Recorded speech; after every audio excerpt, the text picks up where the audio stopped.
আপনি কি চাকরির বাজারে প্রবেশ করতে যাচ্ছেন, কিন্তু বাজারে প্রবেশের আগে যে প্রস্তুতি নেওয়া দরকার সেটি কি ঠিকঠাক মতো হয়েছে? কিংবা কোনো একটি চাকরিতে আছেন, সেখান থেকে এগিয়ে যেতে চান সামনে? কেরিয়ারে কোন পেশাটি আপনার জন্য মানানসই? এই সব প্রশ্নের উত্তর নিয়ে আমাদের আয়োজন চাকরির বাজার। দর্শক সবাইকে স্বাগত জানাচ্ছি চাকরির বাজারে। আর পুরো আয়োজনের সাথে আছি আমি সাজিদ আরাফাত। আজ আমরা শুরুতে দেখে নেব এই সপ্তাহের সেরা চাকরির নিয়োগ বিজ্ঞপ্তিগুলো।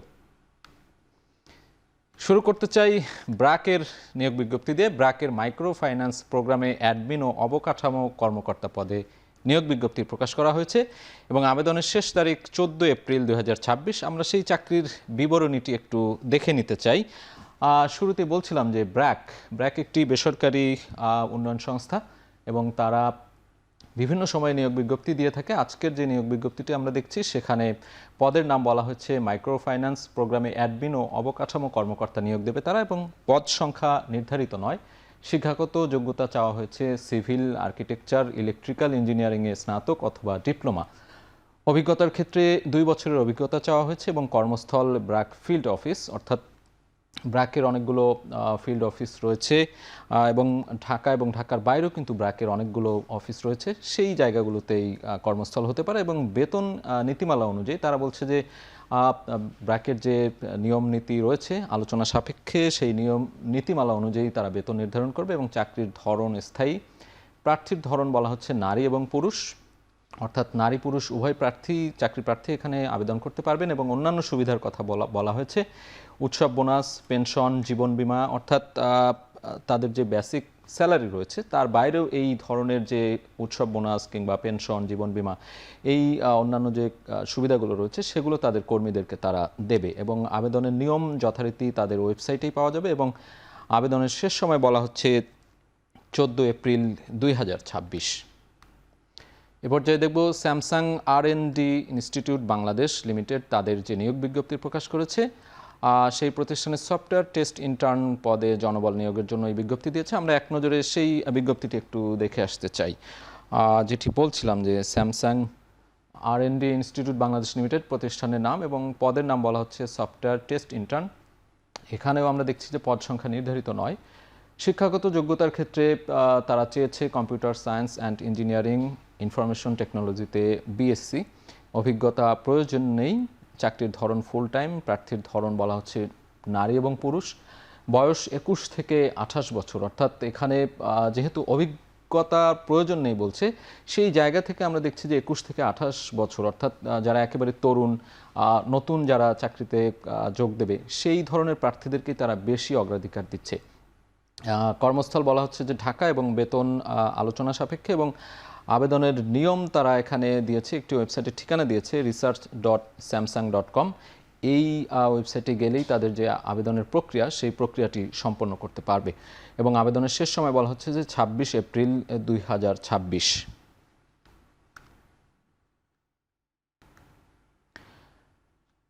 এ পর্যায়ে আমরা দেখে নেব Chakdah steel and re-rolling mills, যেটি সিএসআরএম নামে বেশি পরিচিত। তারা একটি নিয়োগ বিজ্ঞপ্তি প্রকাশ করেছে। প্রতিষ্ঠানটির সেলস অ্যান্ড মার্কেটিং বিভাগে সিনিয়র এক্সিকিউটিভ অথবা সহকারী ম্যানেজার পদে জনবল নিয়োগের জন্য এই বিজ্ঞপ্তি দিয়েছে। আমরা সেটি এক নজরে দেখে আসতে চাই। যেটি বলছিলাম যে সিএসআরএমের যে নিয়োগ বিজ্ঞপ্তি এই সপ্তাহে দেখছি আমরা। প্রতিষ্ঠানের নাম Chakdah steel and re-rolling mills private limited, একটি পুরো নাম সংক্ষেপে সিএসআরএম। তারা সেলস অ্যান্ড মার্কেটিং বিভাগে সিনিয়র এক্সিকিউটিভ পদে নিয়োগ দেবে। পদ সংখ্যা একটি। অভিজ্ঞতা চাওয়া হয়েছে 5 থেকে 10 বছরের। চাকরির ধরন ফুল টাইম এবং প্রার্থীর ধরন আমরা দেখতে পাচ্ছি যে পুরুষ। অন্য দুটি বিজ্ঞপ্তিতে আমরা নারী এবং পুরুষ উভয়ের ক্ষেত্রে দেখছিলাম যে উভয়ই এখানে আবেদন করতে পারবে। এই ক্ষেত্রে আমরা দেখছি যে এখানে শুধুমাত্র পুরুষদের জন্য অগ্রাধিকার দেওয়া হয়েছে এবং বয়সসীমা নির্ধারণ করে দেওয়া হয়েছে কমপক্ষে 30 বছর হতে হবে। কর্মস্থল ঢাকা, মিরপুর এবং মোহাম্মদপুর, অর্থাৎ সিএসআরএমের যে মিরপুর মোহাম্মদপুর যে অফিস রয়েছে সেখানেই কর্মস্থল হবে এবং বেতন আলোচনা সাপেক্ষে। অন্যান্য সুবিধার কথা উল্লেখ করা হয়েছে, মোবাইল বিল, ভ্রমণ ভাতা, চিকিৎসা ভাতা, এই সুবিধাগুলো প্রদান করা হবে এবং আবেদনের নিয়ম যথারীতি তাদের ওয়েবসাইটে পাওয়া যাবে এবং আবেদনের শেষ সময় বলা হচ্ছে যে 26 এপ্রিল 2026, অর্থাৎ চলতি মাসের 26 তারিখ পর্যন্ত যারা আবেদন করতে চান তারা আবেদন করতে পারবেন। এ পর্যায়ে আমরা দেখে নেব একটি বেসরকারি বাণিজ্যিক ব্যাংকের যে নিয়োগ বিজ্ঞপ্তি, সেই বিজ্ঞপ্তিটি। বেসরকারি ব্যাংকিং প্রতিষ্ঠান mutual trust bank PLC MTB নামে পরিচিত, তাদের ব্রাঞ্চ কাস্টমার সার্ভিস অফিসার পদে জনবল নিয়োগ দেবে, সেটি আমরা এক নজরে দেখে নেব। এই সপ্তাহের ব্যাংকিং সেক্টরে মিউচুয়াল ট্রাস্ট ব্যাংকের যে নিয়োগ বিজ্ঞপ্তি আমরা দেখছি যে বিভাগের নাম ক্যাশ অথবা জেনারেল, পদের নাম তারা উল্লেখ করেছে ব্রাঞ্চ কাস্টমার সার্ভিস অফিসার, পদ সংখ্যা নির্ধারিত নয়, শিক্ষাগত যোগ্যতার কথা বলা হয়েছে স্নাতক অথবা সমমান, অভিজ্ঞতা চাওয়া হয়েছে 2 বছরের, বেতন আলোচনা সাপেক্ষে এবং চাকরির ধরন ফুল টাইম, প্রার্থীর ধরন বলা হচ্ছে যে নারী পুরুষ উভয় প্রার্থী এখানে আবেদন করতে পারবে এবং বয়সসীমা নির্ধারিত নয়, কর্মস্থল যে কোনো জেলা, অর্থাৎ মিউচুয়াল ট্রাস্ট ব্যাংকের যে সারা দেশে বিভিন্ন জেলায় শাখা রয়েছে সেই বিভিন্ন জেলা পর্যায়েও হতে পারে কিংবা ঢাকাতেও হতে পারে, যে কোনো জেলায় এই কর্মস্থল হতে পারে সেটি তারা উল্লেখ করেছে এবং আবেদনের নিয়ম যথারীতি তাদের ওয়েবসাইটেই পাওয়া যাবে এবং আবেদনের শেষ তারিখ বলা হচ্ছে 18 এপ্রিল 2026। ওয়ালটন হাইটেক ইন্ডাস্ট্রিজ পিএলসিতে কল সেন্টার এক্সিকিউটিভ পদে 10 জনকে নিয়োগ দেওয়া হবে। আগ্রহীরা আগামী 18 এপ্রিল পর্যন্ত আবেদন করতে পারবেন। আমরা সেই আবেদনটি একটু দেখে আসতে চাই। ওয়ালটন হাইটেক ইন্ডাস্ট্রিজ পিএলসি প্রতিষ্ঠানের নাম, পদের নাম যেটি বলছিলাম যে কল সেন্টার এক্সিকিউটিভ, সেখানে 10 জনকে নিয়োগ দেবে। অন্যান্য বিজ্ঞপ্তিগুলোতে আমরা পদ সংখ্যা উল্লেখ নেই, কোথাও দেখছিলাম যে 1 জন, এখানে একটু আমরা সংখ্যাটা বেশ 10 জনের দেখতে পাচ্ছি। শিক্ষাগত যোগ্যতা চাওয়া হয়েছে স্নাতক অথবা সমমান, অভিজ্ঞতা 1 থেকে 3 বছরের অভিজ্ঞতা থাকতে হবে এবং বেতন আলোচনা সাপেক্ষে, চাকরির ধরন চুক্তিভিত্তিক। অন্যান্য চাকরিগুলো আমরা দেখছিলাম যে স্থায়ী কিংবা এখানে কিন্তু সেটি নয়, সেটি দেখছি যে চুক্তিভিত্তিক। এই কল সেন্টারের বেশিরভাগ চাকরিগুলোই কিন্তু চুক্তিভিত্তিক হয়ে থাকে, আমরা দেখে থাকি। সেই জায়গা থেকেই তারা এটি উল্লেখ করেছে এবং প্রার্থীর ধরন নারী পুরুষ উভয় এবং বয়সসীমা নির্ধারণ করে দেওয়া হচ্ছে 20 থেকে 30 বছর, অর্থাৎ একটি তরুণ যারা রয়েছে 20 থেকে 30 বছরের মধ্যে তাদেরকে এখানে অগ্রাধিকার দেওয়া হচ্ছে। কল সেন্টারগুলোতে তরুণদেরকেই মূলত অগ্রাধিকার দিয়ে থাকে বিভিন্ন কোম্পানিগুলো, সেটির ব্যতিক্রম নয়, এখানেও আমরা দেখছি। এবং কর্মস্থল ঢাকা মিরপুরে এবং আবেদনের নিয়ম যথারীতি ওয়ালটন হাইটেক ইন্ডাস্ট্রিজের যে ওয়েবসাইট রয়েছে সেই ওয়েবসাইটে পাওয়া যাবে এবং আবেদনের শেষ সময় বলা হচ্ছে যে 18 এপ্রিল 2025।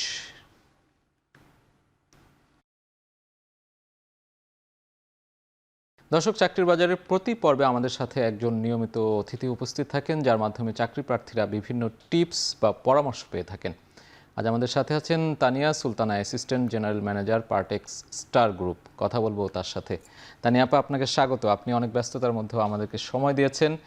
চাকরি প্রার্থীদের পরামর্শ কি দেবেন সেটি নিয়ে আজকে কথা বলবো। শুরুতে জানতে চাই যে কেউ নতুন চাকরি খুঁজছে, তাকে আসলে কি পরামর্শ দেবেন? আপনি অনেক দিন ধরে এই কর্পোরেট সেক্টরে আছেন, বিশেষ করে HR অ্যাডমিন ডিপার্টমেন্টে কাজ করছেন। Thank you Mister Sajid. I am very honored being here. So চাকরি যারা নতুন চাকরি ক্ষেত্রে জয়েন করবে, আমরা যখন জয়েন করেছিলাম ওই সময় তো অনেক প্ল্যাটফর্ম ছিল না, এখন অনেক প্ল্যাটফর্ম আছে। একজন স্টুডেন্ট তার শুরু থেকে কীভাবে ক্যারিয়ার নিয়ে চিন্তা করবে, তো ব্রিজ তৈরি করার জন্য অনেক অর্গানাইজেশনে আছে। এর মধ্যে আমি একটা নাম যদি বলি যে এক্সিলেন্স বাংলাদেশ, বেনজির আবরারের, যেটা স্টুডেন্ট আর ক্যারিয়ারের মধ্যে একটা ব্রিজ তৈরি করে। সো তারা অনেকটাই কর্পোরেটের সাথে অ্যালাইন হয়ে যায়।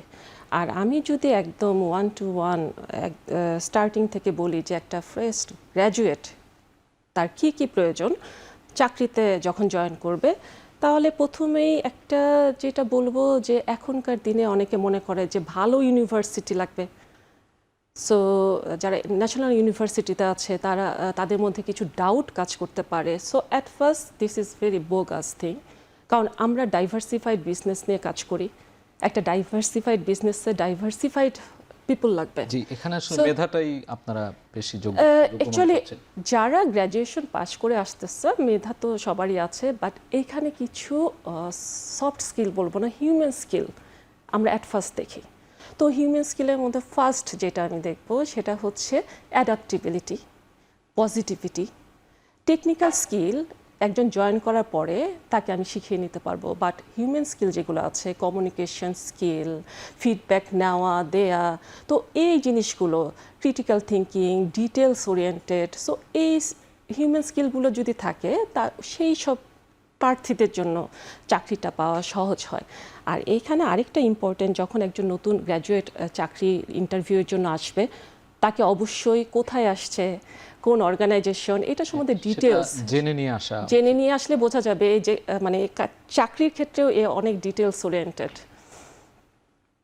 এবং এক্সট্রা কারিকুলার যে বিষয়গুলো রয়েছে সেগুলোতে আপনারা কতটা গুরুত্ব দিচ্ছেন বা কতটা গুরুত্ব দেওয়া উচিত? আচ্ছা, এক্সট্রা কারিকুলারে তো আমাদের গুরুত্বটা আসবে, কেউ যদি এক্সট্রা কারিকুলাম অ্যাক্টিভিটিসের মধ্যে করে, তার মধ্যে অটোমেটিক কিছু স্কিল ডেভেলপ হয়ে যায়, যেমন networking, communication, team bonding, team player, leadership skill, organising skill. So এগুলা অটোমেটিক হয়ে যায়। সো এই কারণে আসলে হচ্ছে যদি এক্সট্রা কারিকুলাম অ্যাক্টিভিটিসে স্টুডেন্ট থেকে করতে থাকে, সেক্ষেত্রে চাকরির ক্ষেত্রে তার জন্য সহজ হয়ে যায়, কারণ এই স্কিলগুলাই কাজের ক্ষেত্রেও লাগবে।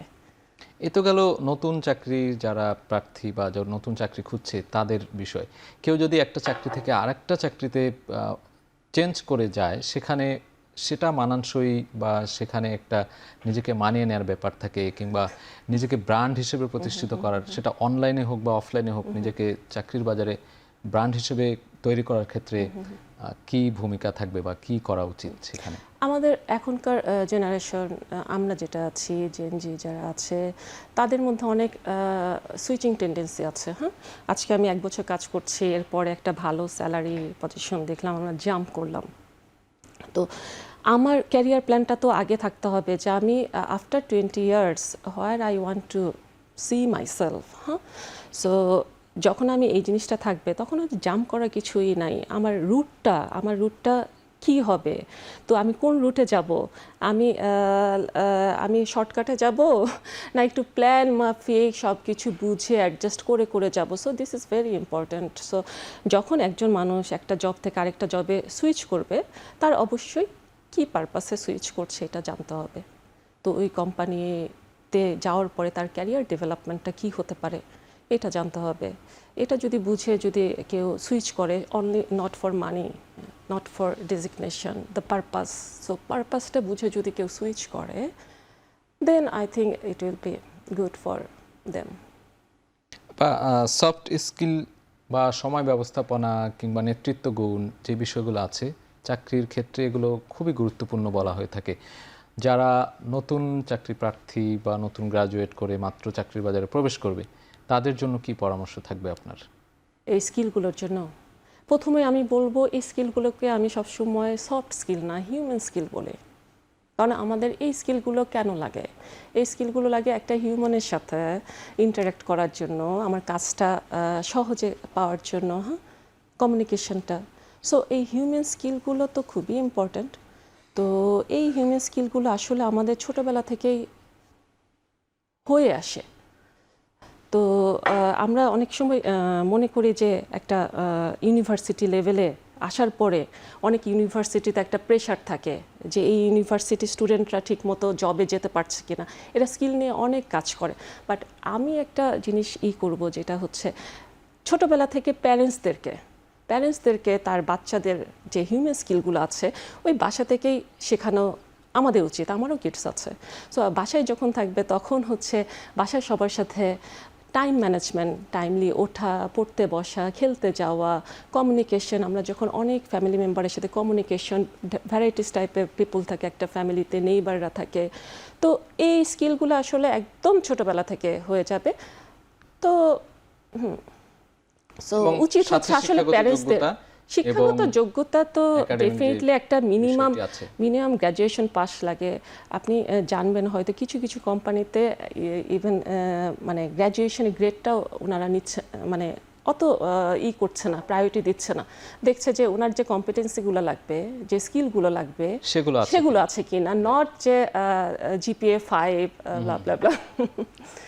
So human skill is very important.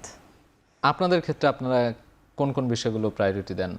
যদি বলি যে আপনি যে প্রতিষ্ঠানে আছেন সেখানে HR ডিপার্টমেন্টে আছেন, আপনারা কোন কোন বিষয়গুলো পরীক্ষায় বা যারা চাকরি প্রার্থী ভাইভাতে কিভাবে ভালো করবে, বা কেউ যদি আপনাদের সেখানে আবেদন করে সেই বিষয়গুলো আসলে কিভাবে দেখেন আপনারা?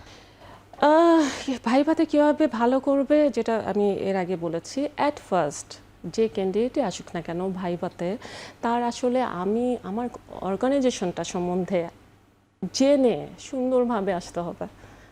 জেডিটা কী কাজের জন্য আসছে সেটা জানতে হবে। সো একজন যখন পুরো অর্গানাইজেশনটা স্টাডি করে আসবে, তারপর তার কাজটা কি, ওই কাজটা যদি স্টাডি করে আসে, সো এখানে কিন্তু অনেকটা পজিটিভিটি তৈরি হয়ে যাবে যারা ইন্টারভিউ প্যানেলে থাকে, যে না এই ছেলেটা অনেক প্রিপারেশন নিয়ে আসছে।